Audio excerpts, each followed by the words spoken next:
Durante a Segunda Guerra Mundial, o mundo já estava mergulhado em violência, destruição e medo. Mas havia algo ainda mais sombrio acontecendo longe dos campos de batalha, algo escondido atrás de muros altos, cercas elétricas e silêncio absoluto. Nos campos de concentração, especialmente em lugares como Auschwitz, não era apenas a morte que aguardava os prisioneiros. Para muitos, o destino era pior.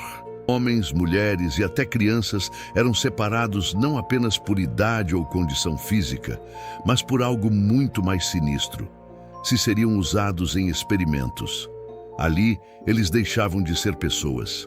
Viravam números, cobaias. Dentro desses lugares, médicos nazistas conduziam testes que ignoravam completamente qualquer limite humano. O que chamavam de ciência era, na verdade, sofrimento extremo. Entre esses médicos, um nome se destacava: Josef Mengele. Conhecido como o Anjo da Morte, ele observava os prisioneiros com um olhar frio, decidindo, com um simples gesto, quem iria viver por mais algum tempo e quem seria levado para algo muito pior. Os escolhidos eram levados para áreas isoladas, lugares onde gritos não importavam, onde ninguém vinha ajudar e onde a dor era parte do processo. Testes incluíam frio extremo, doenças injetadas propositalmente, cirurgias sem anestesia, tudo em nome de uma suposta evolução científica. Mas para quem estava ali, o maior medo não era morrer, era ser escolhido. Porque ser escolhido significava desaparecer em um pesadelo do qual quase ninguém retornava. E os poucos que voltavam nunca mais eram os mesmos. Antes de continuar, já se inscreve no canal, deixa o like e comenta aqui embaixo o que você está achando dessa história. Isso ajuda muito a trazer mais conteúdos como esse. Agora, vamos seguir. Os prisioneiros escolhidos eram levados para dentro de laboratórios improvisados, escondidos dentro dos próprios campos. Por fora, pareciam apenas mais um bloco. Por dentro, eram lugares onde a dor se tornava rotina. Assim que entravam, muitos percebiam que algo estava errado. Não havia explicações, nenhum tipo de escolha, nenhuma chance real de sair dali. Tudo era frio, rápido, mecânico. Os experimentos variavam, mas todos tinham algo em comum. Ignoravam completamente o sofrimento humano. Um dos testes mais conhecidos envolvia frio extremo. Prisioneiros eram colocados em tanques de água congelante ou deixados ao ar livre, expostos a temperaturas brutais por horas. Os médicos observavam, anotavam, esperavam, queriam saber quanto tempo o corpo resistia e quando ele falhava. Em outros casos, doenças eram injetadas propositalmente. Malária, tifo, tuberculose, sem tratamento, sem alívio, apenas sofrimento sendo estudado. E então vinham os procedimentos mais cruéis. Cirurgias feitas sem anestesia, sem qualquer preparo, sem humanidade. Corpos eram abertos, órgãos removidos, feridas criadas apenas para observação. E no centro de muitos desses horrores estava novamente Josef Mengele. Ele tinha um interesse específico: gêmeos. Crianças eram separadas e usadas em testes comparativos, em tentativas de provar ideias distorcidas sobre genética. Para ele, aquilo era avanço científico. Para quem estava ali, era algo impossível de compreender. E o mais assustador de tudo, nada disso era aleatório, era organizado, documentado, planejado, um sistema inteiro funcionando, onde a dor fazia parte do processo e onde a vida humana não valia absolutamente nada. Agora, o que você vai ouvir não está em livros escolares, está nas memórias de quem sobreviveu. Pouquíssimas pessoas saíram vivas desses experimentos, e as que saíram carregaram marcas para o resto da vida, não apenas no corpo, mas na mente. Sobreviventes relatam que o pior não era apenas a dor física, era a sensação constante de medo. Medo de ser chamado pelo número. Medo de ouvir passos se aproximando. Medo de não voltar. Alguns descreviam noites inteiras sem dormir, esperando o momento em que seriam levados novamente. Outros contavam que viam pessoas entrarem e simplesmente desaparecerem, sem explicação, sem despedida, sem registro. As lembranças eram fragmentadas, mas tinham algo em comum: o silêncio. Ninguém explicava nada, ninguém respondia perguntas. Tudo acontecia como se fosse normal. Muitos sobreviventes também relataram experiências diretas com Joseph Mengele. Ele era descrito como calmo, educado às vezes, o que tornava tudo ainda mais perturbador, porque por trás dessa aparência estavam decisões que causavam dor inimaginável. Crianças que passaram por seus experimentos cresceram com sequelas físicas graves, problemas nos órgãos, deformações e, principalmente, traumas psicológicos profundos. Algumas nunca conseguiram falar sobre o que viveram. Outras passaram décadas em silêncio, até finalmente terem coragem de contar. E quando contavam, era impossível não sentir o peso daquilo, porque não eram histórias inventadas, eram memórias reais, de um período onde a ciência foi usada sem limites, sem ética, sem humanidade.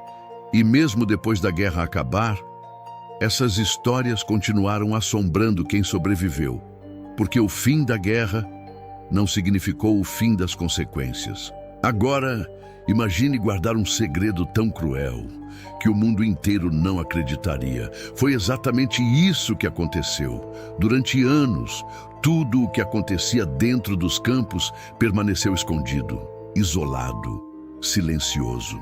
Mas conforme a Segunda Guerra Mundial se aproximava do fim, algo começou a mudar. As forças aliadas avançavam. Os territórios ocupados estavam sendo retomados. E aos poucos, os campos começaram a ser descobertos. Quando soldados chegaram a lugares como Auschwitz, o que encontraram foi além de qualquer expectativa. Não era apenas destruição, era evidência, salas, equipamentos, anotações, registros detalhados de experimentos, tudo organizado, como se aquilo fosse apenas parte de um trabalho comum. Muitos soldados relataram choque imediato. Alguns disseram que não conseguiam acreditar no que estavam vendo. Outros simplesmente não conseguiam esquecer. Havia corpos, havia sobreviventes em estado crítico. E havia sinais claros de que aquilo não era apenas um campo de prisioneiros. Era um sistema que usava pessoas como testes. Com o avanço das investigações, nomes começaram a surgir. Entre eles, novamente, Joseph Mengele. Mas, diferente do que muitos esperavam, ele não foi capturado naquele momento. Enquanto o mundo começava a entender o que havia acontecido, alguns dos responsáveis simplesmente desapareceram, fugiram, se esconderam e, por um tempo, evitaram qualquer tipo de julgamento. Mas nem todos tiveram esse destino. Com as provas em mãos, o mundo decidiu que aquilo não podia ficar impune.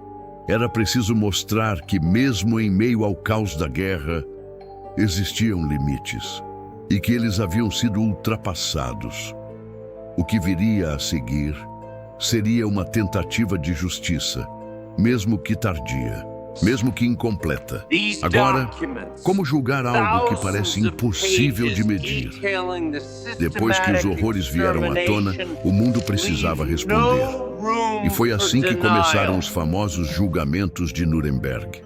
Pela primeira vez na história, líderes e responsáveis por crimes de guerra estavam sendo julgados diante do mundo inteiro, não apenas por decisões militares, mas por crimes contra a humanidade.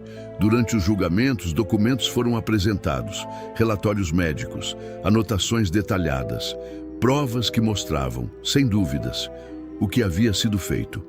Médicos que antes se escondiam atrás da ideia de ciência, agora precisavam explicar suas ações. Alguns tentaram justificar. Diziam que estavam apenas seguindo ordens. Outros afirmavam que seus experimentos poderiam trazer avanços para a humanidade. Mas a realidade era clara demais para ser ignorada. O sofrimento causado não tinha justificativa. Muitos dos envolvidos foram condenados. Alguns receberam pena de morte, outros prisão. Mas havia um problema. Nem todos estavam ali. Um dos nomes mais procurados, Joseph Mengele, não estava entre os julgados.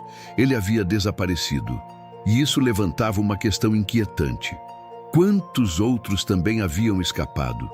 Mesmo com as condenações, havia uma sensação de que a justiça não estava completa, que algo ainda estava em aberto e talvez nunca fosse totalmente resolvido. Mas uma coisa ficou clara naquele momento. O mundo precisava criar limites, regras, leis que impedissem que algo assim acontecesse novamente. E foi a partir desses julgamentos que começaram a surgir os primeiros códigos éticos modernos na medicina. Porque o que aconteceu ali mostrou até onde o ser humano pode ir quando não existem limites. Agora, enquanto o mundo julgava os culpados, um dos nomes mais temidos simplesmente desapareceu. Joseph Mengele, conhecido como o Anjo da Morte. Ele não estava entre os capturados. Na verdade, ele já estava longe. Nos últimos dias da Segunda Guerra Mundial, com a queda do regime nazista se aproximando, muitos oficiais tentaram fugir. Mas poucos conseguiram desaparecer por tanto tempo quanto ele. Mengele deixou para trás os campos, os registros e as vítimas, e iniciou uma nova vida. Usando identidades falsas, ele conseguiu escapar da Europa. Passou por diferentes países, até chegar à América do Sul. Durante anos, viveu escondido, mudando de nome, mudando de cidade, sempre evitando ser encontrado. Enquanto isso, caçadores de nazistas e autoridades internacionais tentavam localizá-lo. Seu nome estava em listas de procurados, seu passado conhecido, mas sua localização incerta. Havia rumores. Diziam que ele estava na Argentina, depois no Paraguai, mais tarde no Brasil. Mas nada era confirmado com certeza. E isso só aumentava o mistério. Como alguém tão conhecido conseguia permanecer invisível?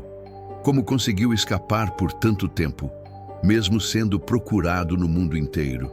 Enquanto sobreviventes tentavam reconstruir suas vidas, o homem responsável por parte daquele sofrimento continuava livre, vivendo nas sombras, sem julgamento, sem prisão, sem resposta.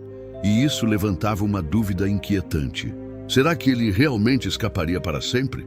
Ou era apenas uma questão de tempo, até que o passado o alcançasse? Antes de continuar, se inscreve no canal, deixa o like e comenta aqui embaixo. Isso ajuda muito o canal a crescer e continuar trazendo histórias como essa.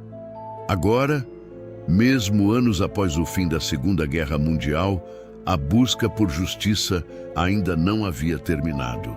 E alguns nomes simplesmente não podiam ser esquecidos. Entre eles, Joseph Mengele.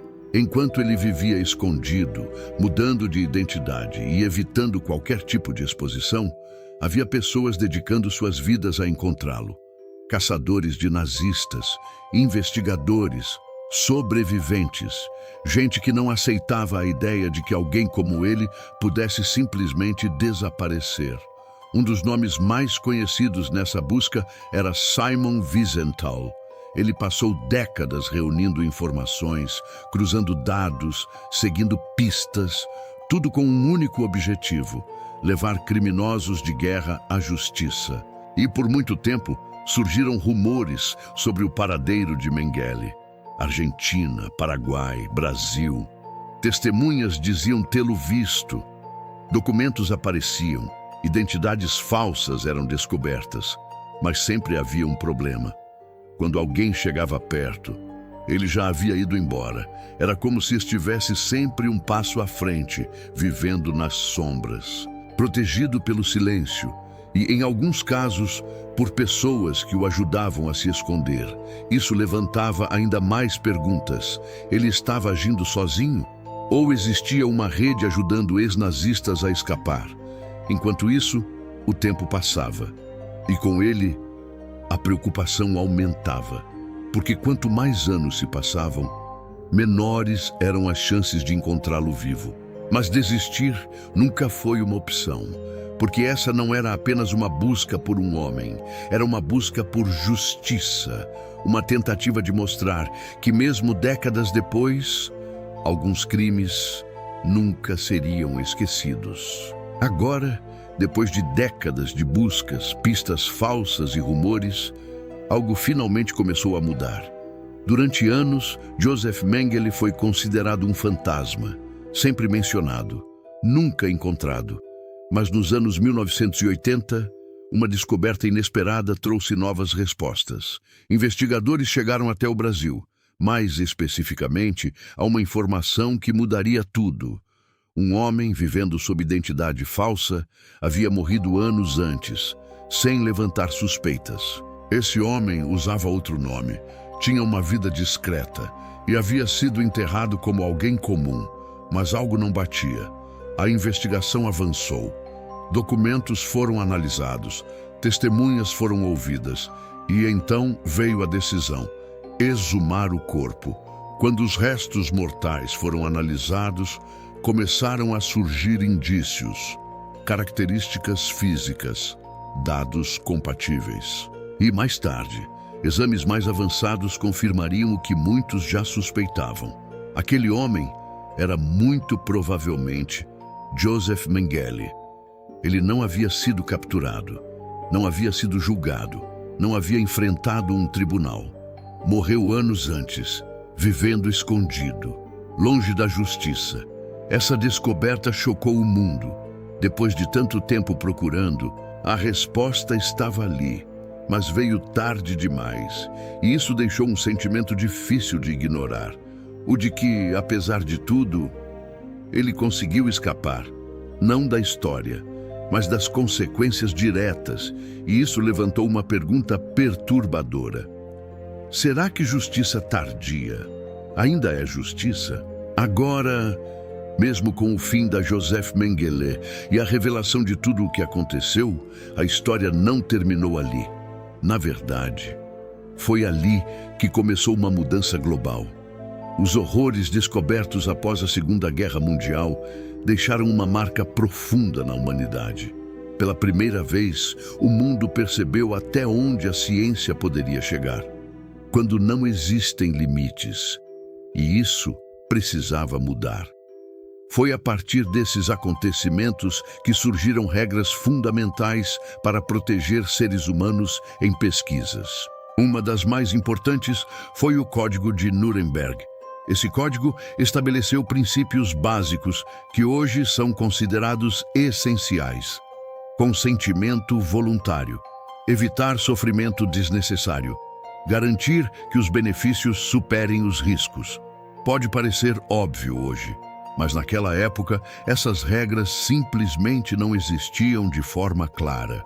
Além disso, outras diretrizes internacionais foram criadas ao longo dos anos, reforçando a ética na medicina e na ciência. Hospitais, universidades e centros de pesquisa passaram a seguir normas rígidas, porque ficou claro que conhecimento sem ética pode se tornar algo perigoso. Mas mesmo com todas essas mudanças, a memória do que aconteceu continua viva. Não apenas como história, mas como alerta, um lembrete constante de que o avanço científico nunca pode estar acima da dignidade humana e que certos erros não podem se repetir. Depois de tudo isso, fica uma pergunta: como algo assim foi possível? Durante a Segunda Guerra Mundial, o mundo viu não apenas uma guerra, mas um lado do ser humano que muitos preferem não enxergar. Os experimentos conduzidos por figuras como Joseph Mengele não surgiram do nada. Eles aconteceram porque existia um sistema, uma ideologia, um ambiente onde pessoas foram desumanizadas, a ponto de serem tratadas como objetos, e talvez o mais perturbador de tudo seja isso. Não eram monstros no sentido literal. Eram pessoas, médicos, profissionais, que em algum momento cruzaram uma linha e nunca mais voltaram. Essa história não serve apenas para chocar, serve para lembrar. Lembrar que o conhecimento sem ética pode se tornar destruição, que a autoridade sem limites pode levar ao abuso e que o silêncio pode permitir que coisas impensáveis aconteçam. Porque tudo isso só foi possível porque foi permitido. E é por isso que essa história ainda é contada hoje, não apenas pelo passado, mas pelo futuro, para garantir que algo assim nunca mais se repita. Se você chegou até aqui, muito obrigado por assistir. Se inscreve no canal, deixa o like e comenta. Isso ajuda muito a continuar trazendo mais histórias como essa. E se você gosta de mistérios, ainda tem muita coisa para descobrir.